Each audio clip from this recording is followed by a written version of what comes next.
Here we go. My name's Todd. This is Cathy. Welcome back to another episode of Zen Parenting Radio. This is podcast number 706. Why listen to Zen Parenting Radio? Because you'll feel outstanding. How'd I do on the fade out that time, sweetie? Much better. Much better. And always remember our motto, which is the best predictor of a child's well-being is a parent's self-understanding. On today's show, we're going to talk about leadership. How to raise a leader. How to raise a leader. But first, I want to invite anybody out there that hasn't already on Team Zen. It's $25 a month.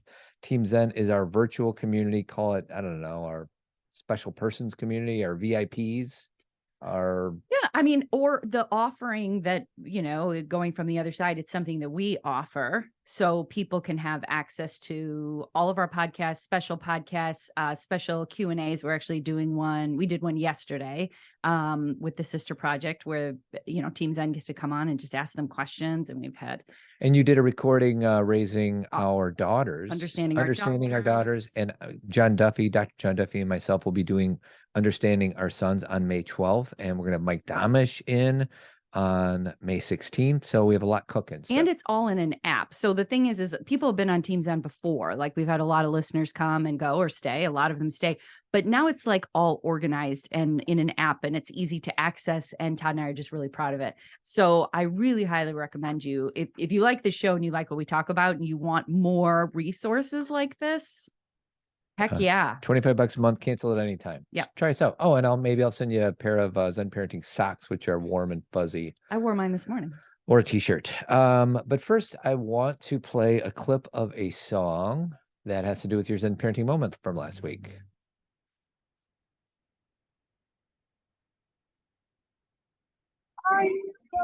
So incomplete. Do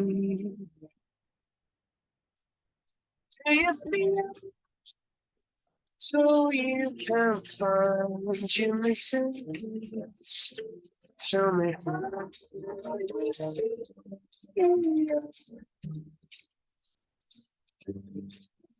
I feel it's which I don't speak. I'm talking to me. Sweetie, what's the name of that song? Talk. And who's it by? Old Play. And why did you include this at the opening of your Zen Parenting Moment, which comes out every Friday? And if you haven't already subscribed in the show notes down below. So the Zen Parenting Moment that I wrote was around feedback and getting feedback. And I don't know, like I said, sometimes songs just come into my head when I'm writing something. And I think that quote or that lyric from that song, it's like we're looking outside of ourselves for validation and verification that what we're saying and doing is okay. And we then don't always receive the thing we want to hear. And then we get confused about, do I do what other people want me to do? Or do I do what I want to do?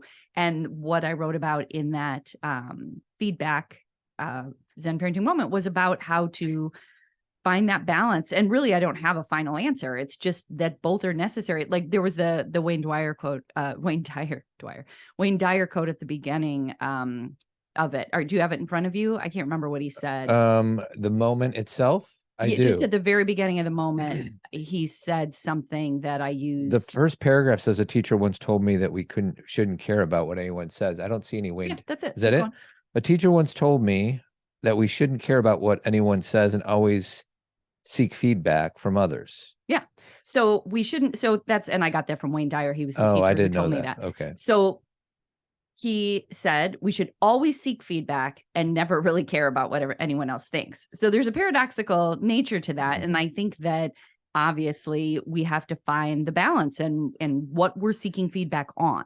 It's one thing to write a paper and then have someone edit it because you may not have an eye for grammar, but it's another thing to write your thoughts and feelings and have somebody say, no, you can't have those thoughts and feelings. That's a very different kind of feedback. And, we don't have to go into a deep dive about it, but Todd, you and I often disagree about feedback. Like Todd likes feedback more than I do. I like help and I like support and I love people's expertise.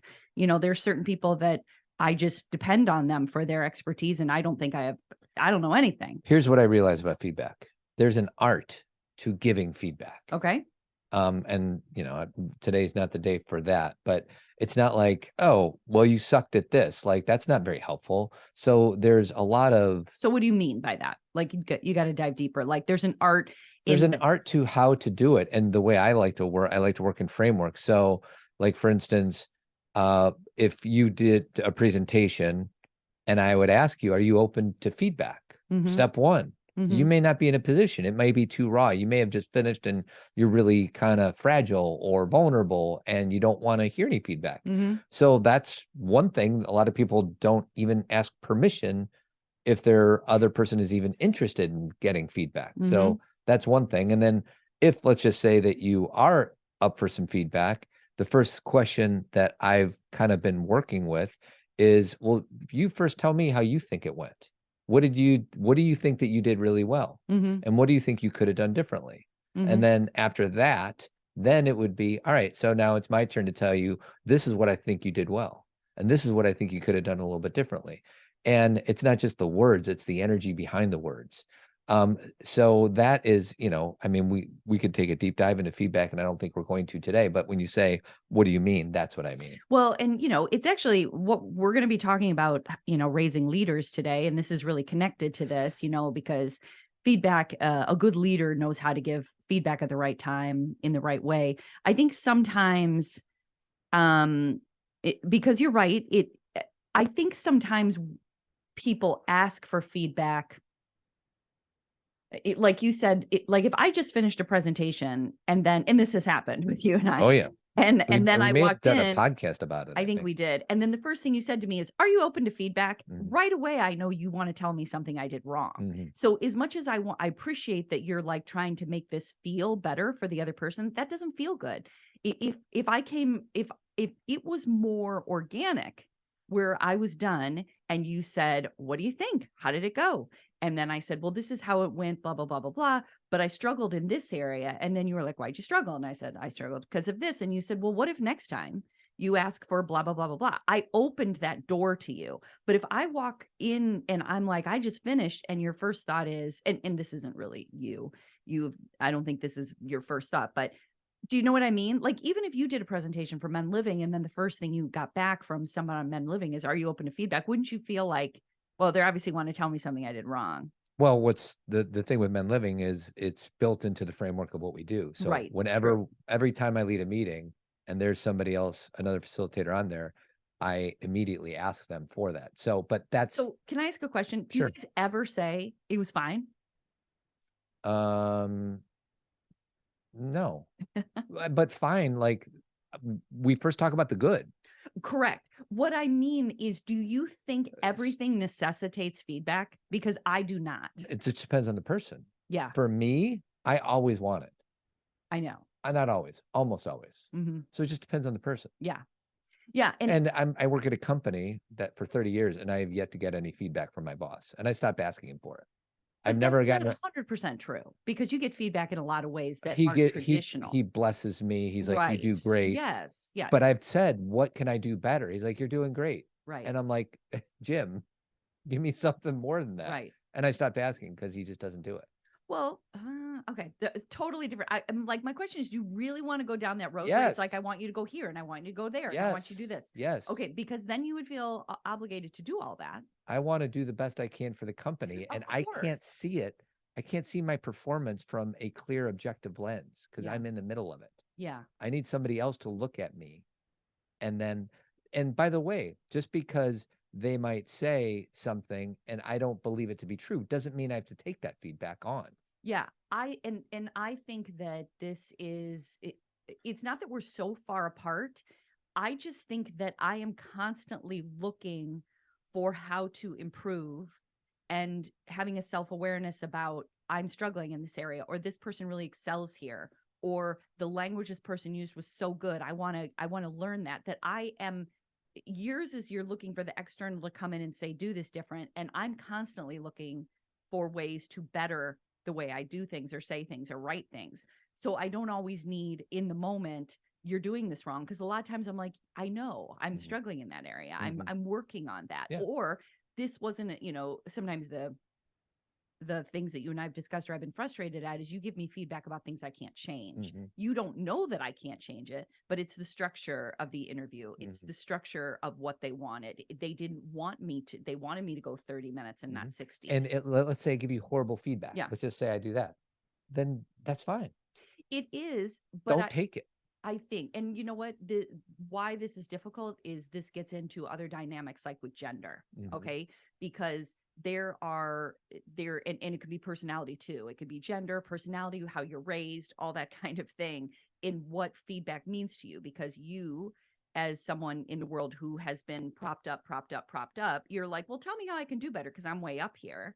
And there's a lot of people who have had to work in a different way Mhm. and have had to, figure out for themselves what it means to be excellent. So when someone's telling them they're still not doing it well enough, they don't have as much grounding as you do. You Well, know what I mean? I remember when I picked up the Coaching Soccer for Dummies book 10 years ago. Yeah. Because I don't know diddly squat about soccer, and my daughters were playing soccer, Right. and I found myself being the coach. Yeah.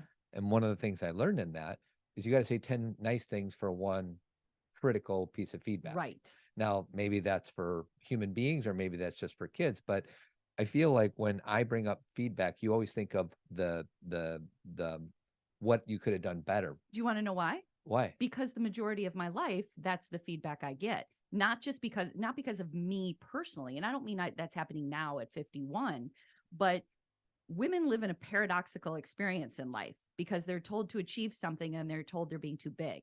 And then they're told to work really hard and then they're told to relax. And then they're told to get worked up about something and then they're told they're neurotic. So there's always this like place where you constantly, and the reason why this is so fresh on my mind is I was just writing something about this place where, and it's not an excuse of like, and that's why, Todd, it's more difficult. I just want you to see it rather than people should want feedback as far as like why it may feel different to someone like you than it does to me or somebody, somebody of a different race, somebody of, a different socioeconomic upbringing. Like it feels different. And that's why I started out like this is an art. It's an It art is form. an art, There is yes. no one way to do it. Right. And if it doesn't land, it's not valuable, it's not helpful, then figure out, feedback giver, a different way of doing it. Yeah. And that's the thing is to take it off just feedback for a second. Like when I say that, I want to make sure I'm very clear that I don't mean women can't handle it. What I mean is we're dealing with it all the time. You have all your human rights, but we're going to strip your human rights.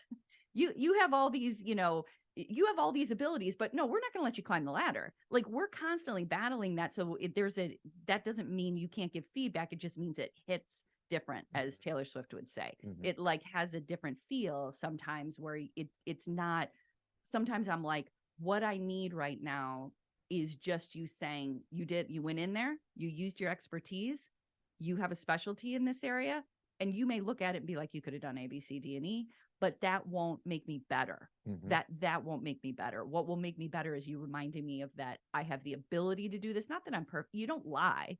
Do you know what I mean? Like that. I think I agree with you with the word art, because there are some times when, I just know, like, for example, there was something you did the other day where you're like, I don't think I did that well. You did a podcast. I didn't even listen to it. And I know I could say to you, I'm sure you did fine. And the reason I said that is not because I heard it, but because I know your skill level. I know that you may not have felt perfect or that it could have been better, but there's no way I'm going to listen to that and go, yeah, I agree. You sucked. Because I know you don't. You know what I mean? I have faith in you. Right. Well, and I need to call myself out here for a second because yes, there was a podcast I was on. I felt like I didn't do that good of a job. And I've asked you and a few other people I trust to listen and give me feedback. And I still want that feedback. And I've also experienced moments where I'm like, yeah, give me feedback. And they give it to me and I wasn't ready for it. Yeah. You're like that. I feel I'm like, raw. oh, no. But Mhm. I already gave that person the blessing to say, yeah, hit me. Right. Give me the good, give me the bad. And I wasn't ready. And the final thing about it is that sometimes it's just someone else's opinion, That's Todd. all feedback is. I know. And that's my point. That's what I wrote about. Like, is that what you have to realize is it's great to ask for feedback, but also recognize it's just another person's perspective. And they're coming from their place of what success means to them, of what they think is most important. And that may not be your value That's system. absolutely true. Right. And what I say to anybody that I ever give any feedback to Yes. is take what works and throw away the rest. Yes. Beautiful. So, Okay. all right. So the name, so what are we calling this podcast? How to raise a leader or raising leaders? So what got us started on this is I'm subscribed to Adam Grant's email, and I think it comes out every 2 weeks, something like that. He wrote an article or an email called "The Most Meaningful Way to Succeed is to Help Others Succeed." So that's going to be the launching point. And Cathy's got a bunch of stuff that she's going to share, but he had 5 different bullet points because he wrote a book called Give and Take, which came out 10 years ago. And he has 3 different types of, let's see, it was about the surprising consequences of being a giver rather than a taker or a matcher. So he has 3 different labels for it: a giver, a taker, or a matcher. And a matcher is just transactional, a giver gives, and a taker takes. But the one thing I do want to say, that the very first bullet point he says is, he wishes he would have written this chapter when he wrote the book, but he didn't. Okay. And he would like to add this chapter, and it's called Raising Generous Kids. And what I love about Adam Grant, because Cathy and I talk about what feels right to us, but sometimes we bring up research, but we're not a research-based podcast. We're not. We try and bring it into, like, prop up what we say, but we don't have access to it the way that Adam Grant does. And because this deals specifically with, we're a parenting podcast, and he's talking about raising generous kids, I just want to mention these 3 different things he wrote in this email. In Italy, the 8th graders with the best grades aren't the ones who got the highest marks 5 years earlier, but the ones who were rated as most helpful. So if you want your kids to get good grades, one of the best indicators is not if they get good grades 5 years before, but instead they were rated as the most helpful. That was in Italy. In the U.S., middle schoolers who believe their parents prize kindness get better grades than those who think their parents put academic and career success first. I know that research. We actually did a whole show about it a few years ago, that there were, when they took a poll of kids, most kids said that their parents prioritize grades over kindness. And we talked about what kind of message that's sending. Right. And then lastly, in Canada, boys who are rated as helpful in kindergarten go on to earn more money in their 30s. A focus on concern for others lead to a stronger sense of purpose, deeper learning, and richer relationships. So that last sentence, read that one more time. A focus on concern for others leads to a stronger sense of purpose, deeper learning, and richer relationships. And as a result, along with fueling achievement, caring also boosts happiness. Right. So I wanted you to just talk about that aspect of it, because I think that's the thing that we often miss, is sometimes we get into these discussions about what creates success. And I think Todd and I have talked about success, so much over the last 12 years about, what that means, because there are different definitions for success. I think because we live in the United States and it's a capitalistic culture, we put success with money. Like, we're like, well, if they're successful, then basically that means, or we put it with high profile. They got into a high profile college or an Ivy League school, and then they get a good paying job. So they're successful. And there's complete disregard, or if not complete disregard, there is a definite number, down to 3, 4, 5, as far as, do they feel good about what they're doing? Do they have good relationships? Do they have healthy mental wellness? And these are the things that from the reason, and I will talk about research because I teach this all the time in my social work classes, happiness or a sense of purpose, or what success really means, is being in alignment with yourself. It means integrity. So as we know, if you are making a lot of money, but you feel like crap about how you're making that money, you are not feeling successful. You may have a boat, you may have, you may be paying your bills, but there is a sense of you have a hole in your life. You feel empty. And again, this is such an interesting discussion, because I feel like we argue about these things, but I can't think about the amount of people that we have watched who have, found fame and then completely disintegrated because they thought that the money and the fame would cure all their problems. Success. Well, that's all the race to nowhere stuff. Correct. Yeah. So one resource that Adam puts in this email is that parents and teachers are endlessly curious about how to nurture generosity. Correct. And one of his favorite things is that nouns are more effective than verbs. When we shift from thank you for helping to thank you for being a helper, kids are more likely to internalize giving as part of their identities. Love That's that. pretty cool, right? Ooh, that's a new one to me. I like that. So he has 5 bullet points. I only want to go over one more and then we'll get into your stuff. Okay. And this one is pretty an interesting one. The double bind of generosity for women. Yes. Adam writes, when I searched for stories to illuminate the data about achieving success through helping others, most of the ones I found were about men. I failed to recognize one of the major causes of that disparity. When men help, it stands out more. Psychologists find that when we tend to stereotype men as ambitious, stereotype men as ambitious. Okay. Stop for a second. Do that one more time. Psychologists find that we tend to stereotype men as ambitious and women as caring. Yes. That means that women are more likely to be asked for help, but less likely to get credit for it. Last paragraph. When a man says yes, he gets showered with praise and rewards. Exactly. If a woman says yes, it's taken for granted. She loves to help. So my 2 real world examples of this. Do you have any idea which one? That's all parenting stuff, right? You Well, take yeah, the but kids somewhere and they're like, "Oh my God, you're the best dad." And so there was a time when Cathy went to Mexico when Skylar wasn't born yet, but it was just JC and Cameron. And I had an infant and a toddler. And I went to Charlie's birthday party or something. And, I didn't think it was that big of a deal. And the amount of accolades I got from the people at the party that I showed up to a party with an infant and a toddler without my partner, it was unbelievable. Meanwhile, you did that every other day of the year. And my guess is nobody showered you with anything. Well, and your mom was with you that weekend. She didn't go to Charlie's party, right? But your mom came over, right? So like you showed up at the party, right? But then when you went home, there was somebody else to support or hand off. Not sure if my mom was there when I came home, but put it this way. She was there. My mom weekend. was part of the weekend. She was part of the Let's say weekend. that. You're right. I mean, it may not have been as literal, but why I say that is because you were on your own. But like you said, majority of time I was on my own, and a lot of times you were not around. Most of the time I wasn't correct around. So like the expectation is that this is what you that's do. what I do. Yeah.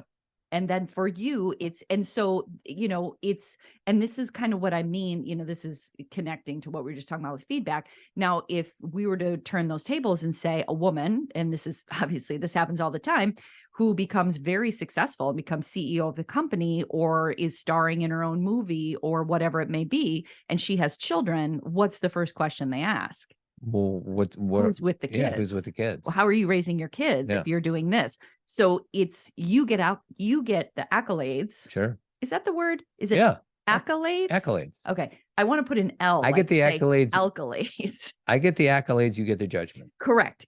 And that's what I mean about feedback. So we're kind of coming full circle. Do you see how like you kind of often feel like you're in a no-win situation because society tells you to be something, but as soon as you're being it, people like, you're not doing it right. Yeah. So that's no-win situation. It just hits different. So anyway, I totally agree. And I think that, that this is the generosity bind is the challenge too. You could use the nice bind, like with a man, if he's leading a meeting and he's kind of harsh and he's a Logan Roy type character, people are going to be like, wow, he's tough. He's going to get things done. A woman does that. She can't do that. No. She's going to be one of the B words. You're conditioned to be nice. Correct. And we're not. And you are conditioned to believe that I should be nice. Yeah. So I may be like, I'm going to override my conditioning and I'm going to say what I want, just like my boss before me did. But you are conditioned that I'm nice. The other example I have, and we don't talk a lot about it, but I do these birthday videos for our kids on their birthday. It's pretty much one of the only things I do to prepare for a birthday party. Cathy does the other 99 things: invitations, decorations, gifts, dealing with family, timing, schedules. And then, whenever I show the video, everybody showers me with blessings. Yes, it's everyone's favorite part of the party. Have you thought about the fact that JC's birthday passed and we didn't do one? I did. I just don't have any footage of her. I know, it's weird. I think you said when you started doing them, I will do this till they're 18. Yeah. And now we have to. I think I said college. I don't know if I said college or what, but yeah. Well, maybe we'll do like a summary one when they graduate from college or something. But anyway, JC's now 20 and Cameron's 18. So you're only doing them for Skylar now. Yeah, we'll That's see. But I think weird. I did one for JC last year, so I might owe Cameron one more. We'll see. Okay. So the last thing, and then we'll go into your direction, Okay. sweetie, is he talks about emotional labor. We're not going to talk about it here Yeah, because we've done that. so many times. But I did search in the Team Zen Circle app. Okay. I just searched for emotional labor. These are some of the podcasts we've done. Podcast number 698, Who Does What? Mhm. That's when we actually went through the list. Oh, that was interesting. Yeah. Podcast 495, Women Aren't Nags, We're Fed Up. And that was Gemma Hartley's article. Podcast 440, Real-Time Emotional Labor. I don't know Mhm. what we talked about, but I'm sure you and I were struggling with something. Mhm. And then lastly, podcast number 405, Emotional Labor is an Unpaid Job. So Mhm. if you want to listen to about Cathy and I talk about emotional or invisible labor, there you go. You know, something I just realized, and I'm going to say this because I feel like this is a big part of our show. I know sometimes that when Todd will bring something up and I question it, or I'll say, well, that's not how I see it or how everybody sees it. And I'm not saying that just to you. I want to be clear. I think one thing that's really important is that sometimes what our society perceives as normal is normal to white male culture. And so we call it normal. Mm-hmm. And we're like, but this is the way you do it. But there's not an understanding that was built. And when I'm going to use the word patriarchy, I'm not even using it in a negative way. I'm just talking about the reality of that all the norms have been based on white males, right? For generations and generations and generations. So we call the things that are done normal. And all I'm trying to do when we have these conversations is demonstrate that there isn't just one normal, and there's many normals that I am not aware of, when it comes to sexuality or fluid, gender fluidity, or, being Black or being Latino, or everybody has different norms because of their culture or the way they're raised or their perception. And so what I always want to do is just make room for that. Mm-hmm. And it doesn't mean now I'm right, and even me just explaining this is me understanding that people get frustrated. I've gotten feedback like, well, Todd will say this and you won't agree. And I'm like, it's not that I disagree with him. It's that there is a norm that everybody says this is normal, but it's not to everybody. That I think that goes without saying, but the reason we talk about emotional labor and things like this so often is because we just don't question what is considered normal. The reason we talk about it is because it's a problem. Yeah. And the solution is just making space. I mean, we don't really even have to. I mean, of course, there's systems that have to be broken down. Like, this is bigger than I'm making it. But what if we expanded instead of contracted? Yeah. What if we were like, oh, for me, feedback feels normal because I understand my history and who I am in this, this world and how I'm perceived. And so feedback doesn't hit a certain way. Where with women or with somebody else that, may be like, it may even be another man who grew up differently than you, who is like, but it doesn't feel the same way for me because of my history. Yeah. And that you're still right. Well, but I'm still right as well. Well, and what I think I'm right about is how I experience it. Exactly. I can't say how you experience or how my daughter's experience or my brother or my workers or my or a woman friends. of color or a man of color. No, I'm just giving you my experience. Correct. And there's no certainty in anybody else's. There's not even certainty in my own.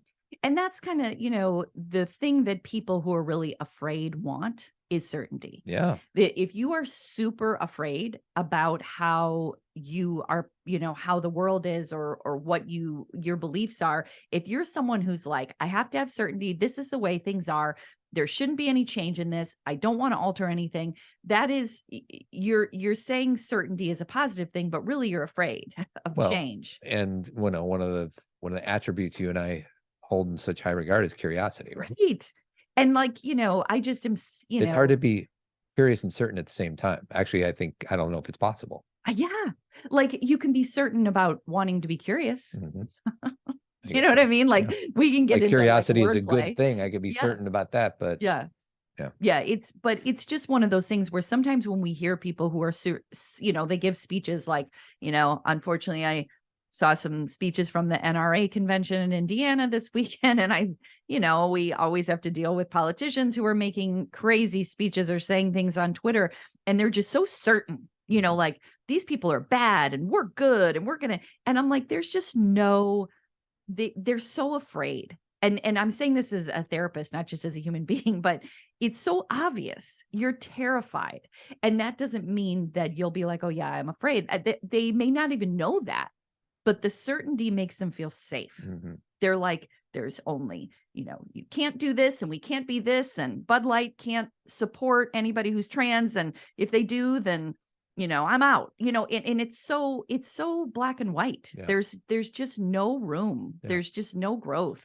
And I think it comes from fear. I mean, let's go to the bottom line of the thing we used to talk about all the time, Todd, in the first couple of years of Zen parenting. You have two choices in every situation. It's either fear or it's love. Mm-hmm. It's the most common therapeutic understanding. It's the most common self-help understanding. It's it really, when you look historically, how did people choose? Did they choose based on their fear, or did they choose based on love? And I think that's so clear. Yeah. And so it's hard to deny that one. Truth. All right. Where do you want to go? Okay. So when Todd said he wanted to talk about this, I thought it was so interesting because I just read one of JC's taking this leadership class, and she sent me one of her papers. And I was like, wow, this so connects to everything we've been talking about lately. So she's been having to do research on leadership, Todd. So she's been having to figure out what leadership style or what does a leader need to succeed. And when I say succeed, I mean that word, she even had to flesh out that word. What does that mean? And it came down to the number one thing, the most important thing is to understand yourself before you lead.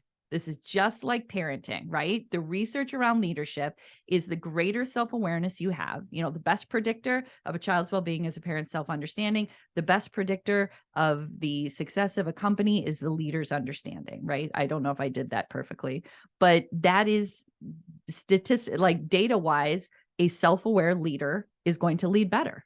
I just put into the chat, whatever that chat bot thing. AI. I said, give me the definition of leadership. And it's a whole paragraph. I'm not going to read it, but the first sentence is, leadership can be defined as the ability to inspire, motivate, and guide individuals or groups of people towards a common goal or vision. Yes. Which is, how do you do that? Mm-hmm. And the most important thing is understanding your own strengths and weaknesses, how you communicate, and that, understanding, this is what I thought was really interesting about her paper, was that your leadership style is based on your personality and skill set, right? Mm-hmm. And that every leader has areas they need to kind of beef up a little bit, right? I remember when, tech was really exploding, and obviously it still is. And a lot of the leaders were people who understood coding and people who understood how computer science worked, but they couldn't communicate it very well to other people, or they couldn't inspire other people to be as interested as they were. So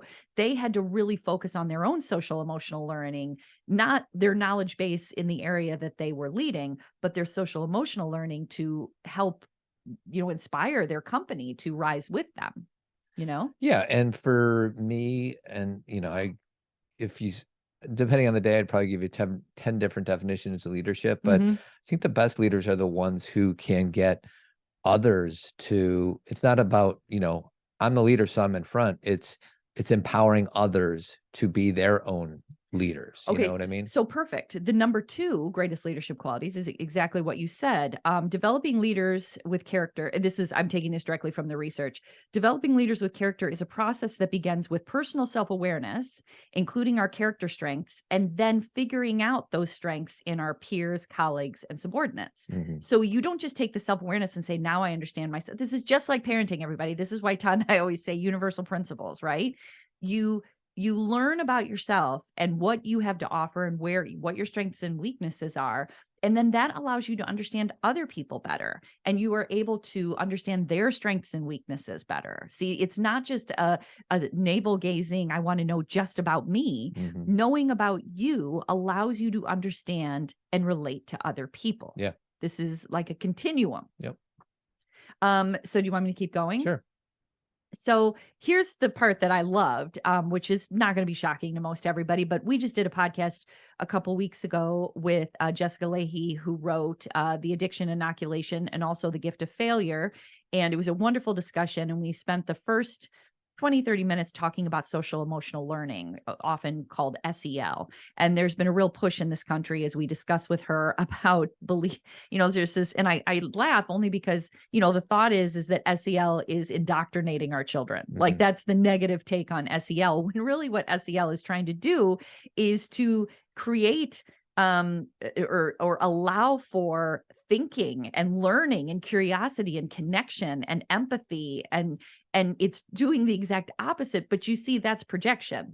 There's a desire to not have people to think, right? To have people like just adhere to whatever people are telling them. And so when SEL is presented as being something harmful, it's because people have a desire to keep that thinking from occurring. Yeah. You know what I mean? Like there's always like a reason behind it. But the thing about social emotional learning is that one of the studies said that a lot of this like leadership can be created, developed, if there is social emotional learning in the process, so children can understand and manage emotions, set and achieve positive goals, feel and show empathy for others, establish and maintain positive relationships, and make responsible decisions. Again, coming straight from research, that's why I'm reading it like that. If you start this early with kids, their leadership abilities and their abilities to be successful are heightened. They're increased. So this is not a leap. Like, I don't feel like I'm telling anybody anything new, but I just want to like keep validating the fact of how important social emotional learning is, not only for us individually and then the way that we connect within our family and in communities, but also for the ability to manage business. Well, and what's business is people. So we need to, step one was self-awareness. SEL is all about self-awareness. Right. And then step two is how do we use that understanding of ourselves to better understand others and help them understand themselves. Right. So I'm going to bring in something that you'll like. One of the ways in research, what they found that things can get really murky for leaders is when leaders aren't sure of their why. Okay. So some Simon Sinek things here. Yeah. What is your why? Why do you want to run this company? Why do you want to be an entrepreneur? Why do you want to start a nonprofit? Because having a sense of why helps you stay on task and stay in your integrity. So this is what the research says. Leadership can get hijacked when the mission of your why gets murky, and SEL curriculum can keep this from happening. This is why dictatorships and so that dictatorships goes along the line of authoritarian parenting. Yeah. Where the whole idea is my way or the highway, do what I want, only do what I say. Dictatorships always lack empathy and understanding. And this is in quotes, leaders fall out of touch with their own emotions and their why. It stops becoming about the people and it becomes like servant-like leadership. It's about power and control. Yeah. So the problem so Todd and I were discussing before we started, I really wanted to use Succession in this discussion because Todd and I watched Succession.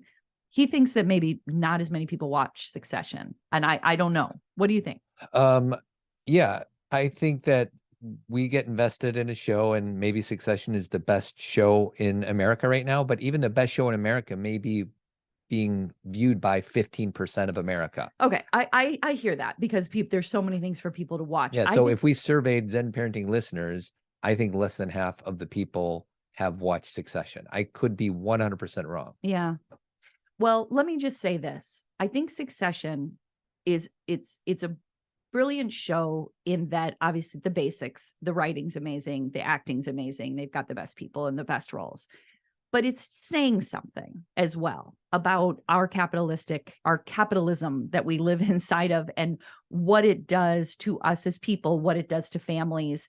And should a family be that wealthy and have that much power and control all over our country and and not just our country, over global. And for those who have never seen it, it's this fictional character named Logan Roy. He's the who top is dog. modeled after Rupert Murdoch and Redstone and a lot of other moguls. And like he's that. got 4 kids. One of them is a with a different mom, right? Yeah. So I always want to call him Cameron. It's Connor, but I say Cameron because it's, Cameron from Ferris Bueller's. But yeah, Connor, his mother, he doesn't have the same mother as the other 3. So it's just a show that has a lot of drama and a lot of interesting, I would say most characters in that show are, how do we describe?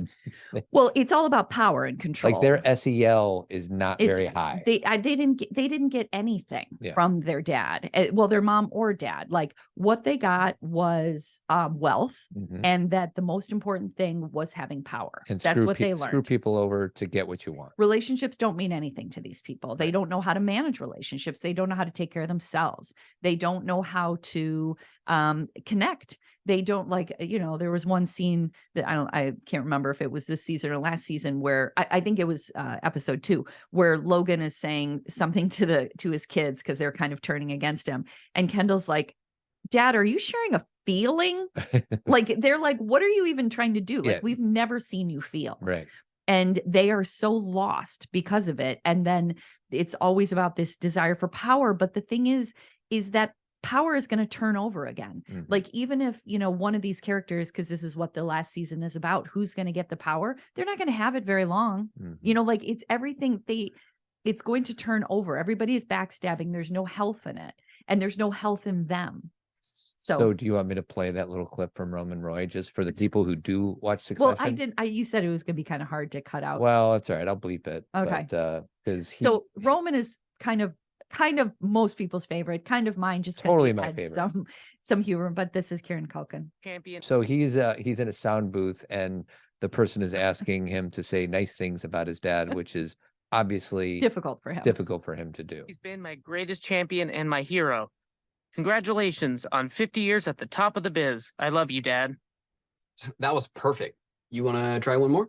If it was perfect, why would I want one more? Why don't we just do one more where maybe you really sell how you're feeling? Yeah, okay, let's do it. All right, take 4.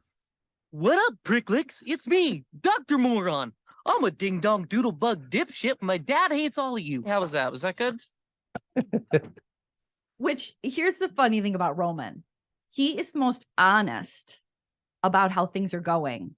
And I think he was the most traumatized, maybe physically and emotionally. There's some story with Roman that we don't know yet. And he is the most empathetic, if you can even call him empathetic, because he talks like that to people all the time. Yeah. But he has moments where I'm like, he's the only one with any empathy. Yeah. Like the whole thing with Carrie's purse the other night.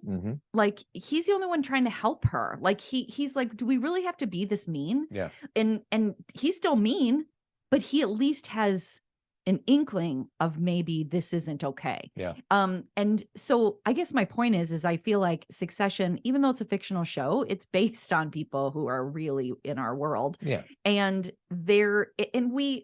we know what's so frustrating to me is these conversations about leadership and about success and about power.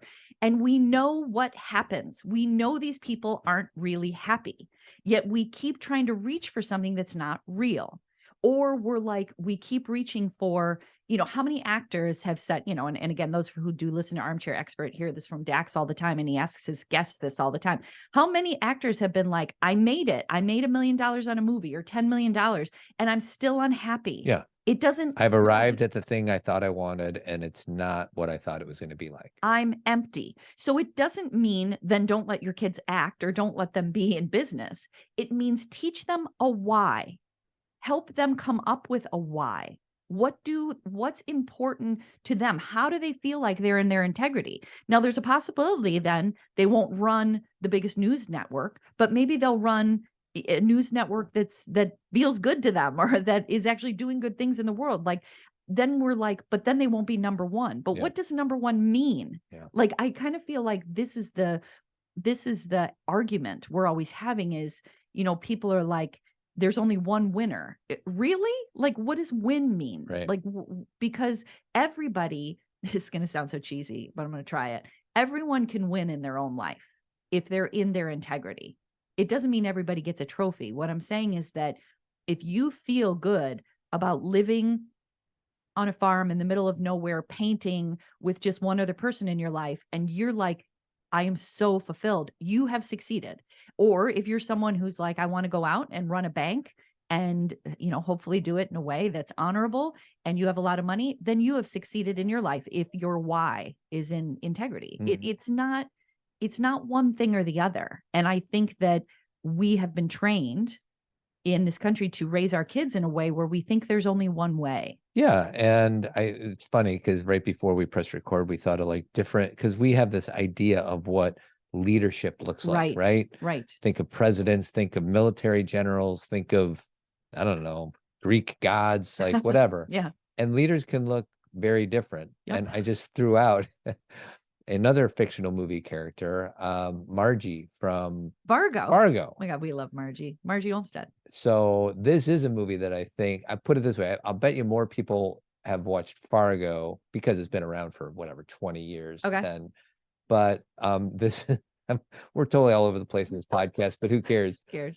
Because Margie is, for those of you who haven't watched Fargo, Margie is like an 8-month pregnant sheriff of some small town near or around Fargo, and she's investigating a kidnapping in the Twin Cities.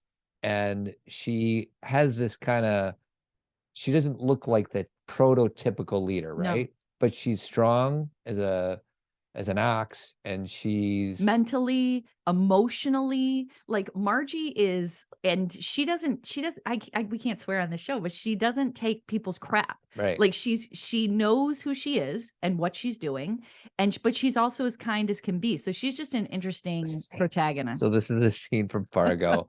A guy named Mike Yanagita Mike is Yanagita. a former classmate of hers who looked her up because she was in town. And he does an inappropriate thing in the scene where he sits next to her. He's trying to get close to her because he's lonely. Yeah. Yeah, but there's not a heck of a lot to discuss. Okay. Well, what about you, Mike? Are you married?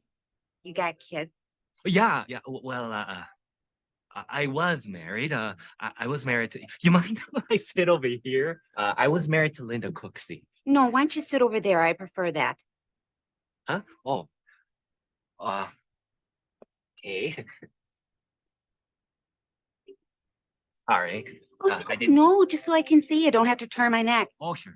So she set a boundary, but was not mean about it. Right. And she was kind. You can set boundaries with kindness. Of course. You can say, I'm not okay with that. Yes. And you can, and that's the thing, is like, you're right. It's such a weird example out of the blue to bring Fargo, but Todd and I were just talking about like characters that we like, movies or, people that are in pop culture that you like. What is it about their leadership that you really respect? And sometimes there's just certain, it's like a, and this is, that won't work. I was going to say it's like a Forrest Gump character, but that's all about, things just happen. So it's not the same way, but it's like sometimes what we perceive a leader to be, like what the prototype is not really the best leader. Right. It's somebody who knows their why, who is inspired about what they're doing.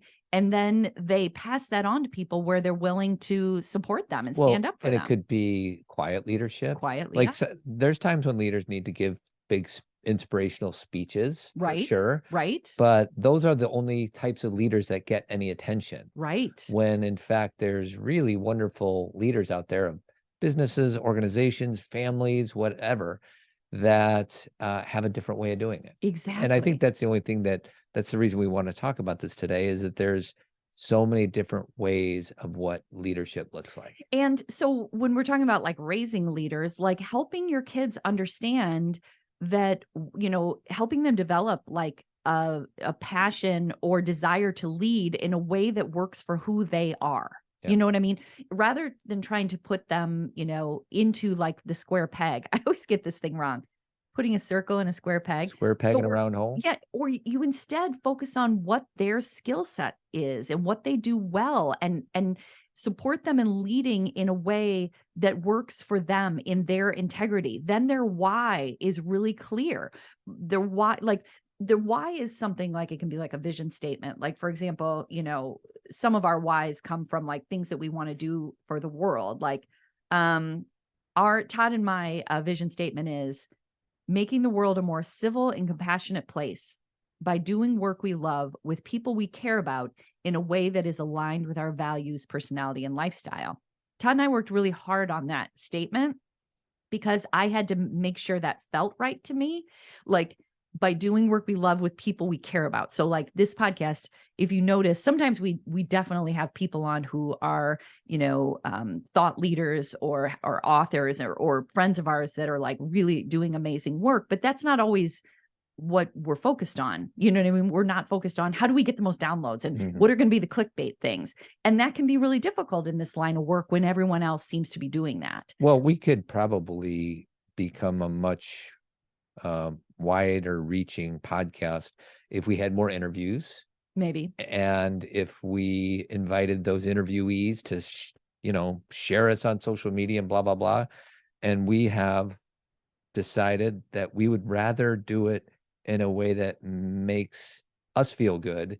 And hopefully there will be growth as a result, but we don't do things because of the growth. We do things because that feel it good. feels, and it makes me think of like any artist, anybody who's singing songs, anybody who's making movies. They're making movies that they want to make, hopefully. And that's the stuff that ends up having a far Impact. reach. If you're doing it just for the other person, it's not going to sustain. Well, and let me say this. Sometimes the thing that someone, an actor or a songwriter or something that they do, you're like, that'll have the further reach. Maybe not, but it may not, but they still feel good about what they did. Right. You know what I mean? Like, I love hearing about people's, favorite experiences, because a lot of times it's not the movie that made the most money or the song that was the big hit, because there's a lot of I'm gonna say songstresses. Where does that word come from? There's a lot of singers that won't play certain songs anymore because they're so tired of it. But that's the one that made them the most money, but they hate it because it didn't mean anything when they made it, right? It's not their song. So it's like, and there's always like a playing around with this. There's a lot of gray. Like sometimes it's like, well, sure, we'll do this marketing thing or we'll do this. But if it's super out of integrity, then your why comes rearing back where you're like, well, wait a second, what are we doing here? What's the point? Yeah. And so it's like, with that mindset, are you going to always be at the top or be number one? No, but I think we've done really well. Yeah. We've stayed, like I always say to Todd, we've got this many thousands and thousands of listeners. What would another 10 people, I would love it. And I invite people, but it's not like we'd be happier people.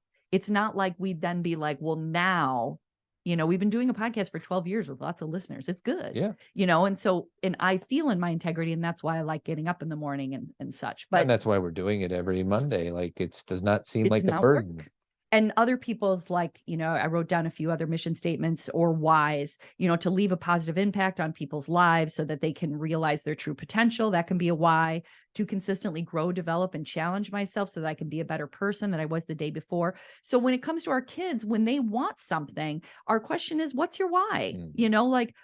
And they may say, because, when they're young, you've got to work with where their brain is. Like some of them are just going to want to be better than a peer, or they're just going to want, some kind of what to you may seem a superficial outcome, but that's developmentally typical. Yeah. But what you want to start instilling in them is, in the big picture, it's about your why. Why do you do what you do? What makes you feel good? What are your skill sets? What are your strengths?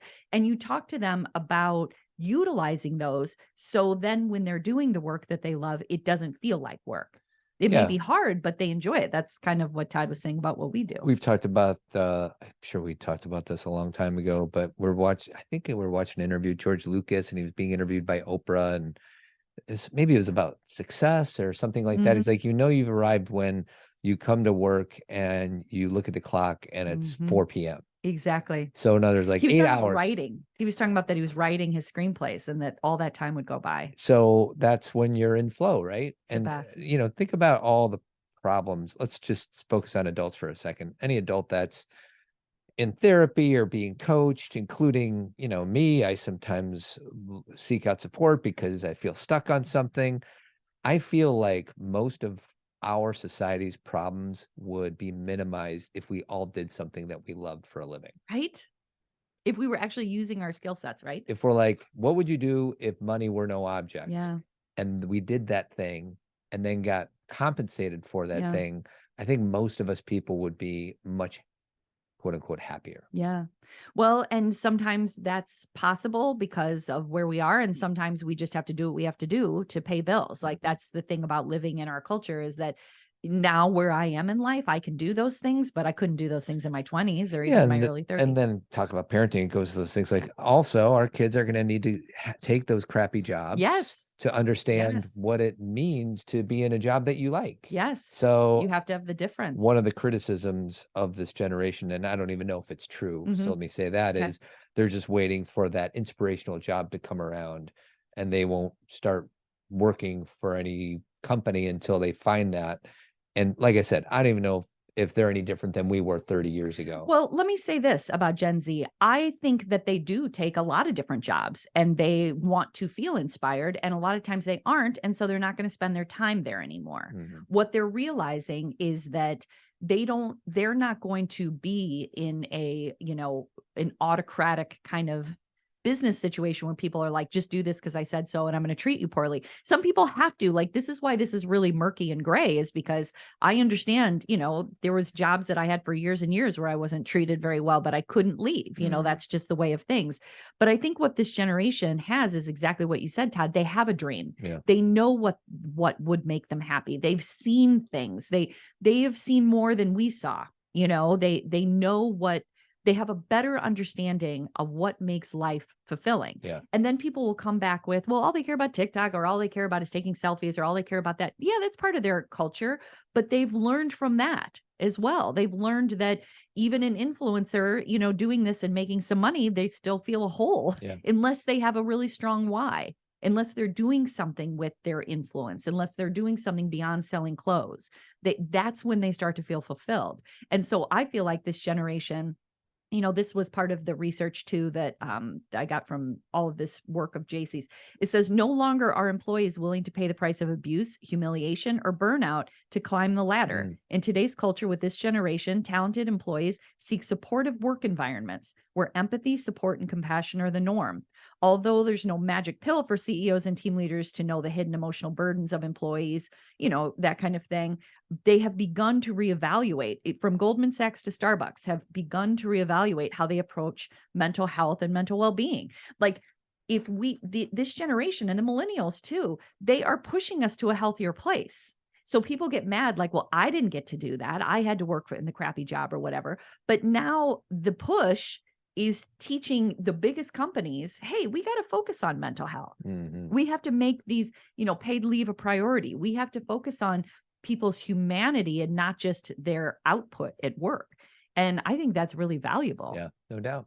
So anything else, my darling? Well, I think, I think we got it. I mean, I have pages and pages of this research, but I think the point we made is that there's not much difference in what we've been saying for however many years. Yeah, we're just trying to come up with a different way of saying the same thing. Leadership, teaching your kid leadership is about self-awareness. And then it's about helping them understand how other people think. And it's about posing questions like, what is your why? And what do you think the why is of other people? Again, it's not just about them. It's about looking at a team. It's about listening to other people's needs. It's like what Todd and I were doing at the beginning of this podcast, where I was saying, can you hear that I experience feedback different than you? And he can. It doesn't mean he's wrong.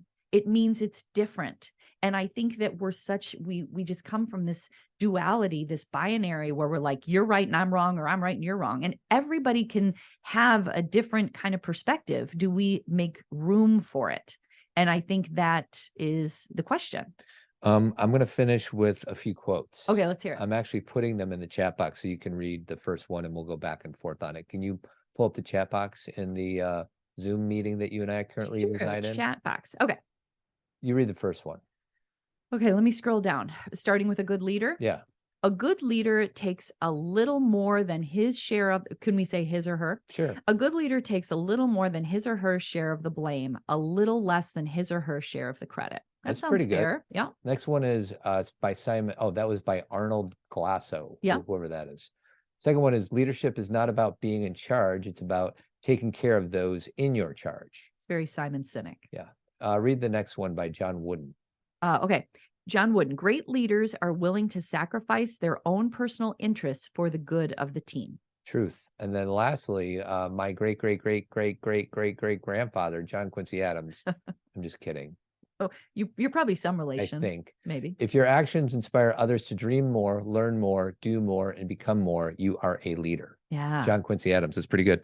And then I do have a few quotes on giving. Okay, let's hear it. From Anne Frank. No one has ever become poor by giving. Correct. Winston Churchill said, we make a living by what we get, but we make a life by what we give. Mm-hmm. And then lastly, Ralph Waldo Emerson, the purpose of life is not to be happy. It's to be useful, to be honorable, to be compassionate, to have it make some difference that you have lived and lived well. Yeah. What's interesting, if you do all those things, you probably will be happy. Right. Well, and that's the thing. It's this big cycle. It's this big circle that the thing we're searching for, we think it's this direct line, and really it's this circle of experience and giving back and then feeling the reward of that giving back. Like it is selfless, but it's not selfless because you get the experience of giving. Yeah. You know what I mean? It's like this big cycle, and then you receive, and then you give again, and then you make a mistake, and then you learn how to give in a different way. Like everything is a cycle, but the bottom line is the way that, I mean, if you guys don't already know this, if everyone doesn't already know this, we are hardwired to, this is what I say with my social work students like 80,000 times. So they're always like, we know. We are hardwired to connect to other human beings. That's why we're here, right? That is why we are here. So with that understanding, it's about relationships. It's about family. That's where joy is going to come from. It's also about, in the world of work, how we give, help, support, take care of others. And so our why needs to include something about other people and not just us, and not just about making other people wealthy. It's about inspiring people. And then if wealth comes from that, great. We don't have to demonize any part of this. We can be somewhat neutral. But then, anything can go, just money is one of those other things that's neutral. Depending on how you use it, it can be amazing. And then it can also manifest in really negative things. So, that's just the way I look at it. Two more quotes. Okay. I heard this at Tony Robbins' workshop. I'm sure he didn't come up with it. The secret to living is giving. Right. Doesn't get much more simple than this. And this one I like. It's by an unknown author. If you want to touch the past, touch a rock. If you want to touch the present, touch a flower. Okay. And if you want to touch the future, touch a life. Yeah, that's that nice? Lovely. Yeah, that is. So. I like to touch rocks. I love touching rocks. And flowers. I don't really like touching flowers. I like to smell them. Look at them. Yeah, smell sometimes, depending on what type of flower it is. Well, everybody, just last week we live in Chicago and it was absolutely gorgeous, like 70 degrees, where Chicago people become like different human beings and we're like outside in shorts and such. And then it's snowing now, but it's okay. I'm not going to complain. I'm just going to say it because I have lived in this kind of weather for 51 years. Well, I just know it. I feel like my challenge is, can I be in as good of a mood? Right. When it's windy and raining and snowing and cold as I can when it's sunny and warm and nice? Because I do feel like we have the ability to have our own internal weather compass. You know what I think is that human beings like novelty. And when we have been in cold for a long time, we want hot to shake up what we're doing. Just like how when we've been in summer for a long time and we've been hot and wearing the same shorts and everything, we get excited for a fall-like day. And so I just think it's novelty. I think that what happens though is we start to get reminded of what summer feels like and the smells and Todd and I went to a baseball game and we're like, we're back. And then you have to go backwards. But that's Chicago. That's Midwest. That's what we do. We're tough. We are tough. Jeremy Crafty's a bald-headed beauty. If anybody's out there looking to refinish their basement, redo their kitchen, paint their house, reach out to Jeremy, avidco.net, 630-956-1800. Men Living. It's a virtual and in-person community of guys connecting deeply and living fully. No requirements, no creeds, no gurus, no judgments. All you have to do is just show up. And then lastly, About Last Night will be coming out sometime soon. So last week, Three's Company came out. Okay. And if you didn't listen and you liked Three's Company, please go listen because Todd and I had such a good time doing it. And I don't think anyone, well, this isn't true, but I don't think there's a lot of people who have given over an hour to discussing the ins and outs of Three's Company. It was really fun. And Todd played this like 80 times. Come and knock on our door. We've been waiting for you. Oh, Jack. Oh, Jack, he's so silly. And then About Last Night, I loved that conversation. 1986 version, Rob Lowe, Jim Belushi, Demi Moore, Elizabeth Perkins. Is that right? One of our favorite movies. So that'll be coming out this week sometime. Great. Do we have another pop culturing after that? Well, you want to do Pulp Fiction. There's just a lot of, what was easy is because About Last Night, nobody's ever like investigated About Last Night. It's just this silly rom-com from the 80s that you and I love. Whereas Pulp Fiction, there's like extensive books I know. written about that movie. I know. You're right. That's why I don't want to do Ferris Bueller's Day Off, because it's the same thing. And I feel like so many people have discussed it that I'm like, what new thing are we going to bring to it? So maybe we should do something more obscure. I don't know. We'll see. We'll talk about it. Thanks for listening, everybody. Keep trucking. See you soon. Join Team Zen.